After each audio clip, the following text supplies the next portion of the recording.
করে বলতে পারি ওগুলো হয়ে গেছে। এগুলো কি এখন রেডি না খাওয়ার জন্য? খাওয়ার জন্য রেডি। দু একটা রেডি না হলে ওটা একটু পরে ই করা হবে, লুকস ডেলিশিয়াস থাকবে। যেগুলো না হয়েছে খুব ইয়ামি মনে হচ্ছে, আমার মনে হচ্ছে খুব জুসিও হয়েছে। দই দিয়ে ম্যারিনেট করলে অনেকটা জুসি হয়। আবার যারা ড্রাই খেতে চায় একটু বেশিক্ষণ, অল্প তাপে বেশিক্ষণ রাখলে এই থাকে। তোমার ওই প্লেটটা আরেকটা ফ্লেমগুলো এখন দেখা যাচ্ছে তাই না? ভিতরের আগুনটা এখন ভালো মতো আগুন নাই, আগুন বন্ধ করে দিচ্ছি, অল্প একটু আছে ভিতরে, আগুন টোটালি বন্ধ করে দিচ্ছি। কেন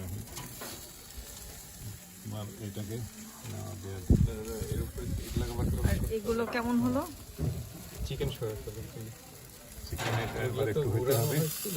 হ্যাঁ সবে পাল্টানো হয়েছিল এইগুলো ওগুলো একবারে করে এখন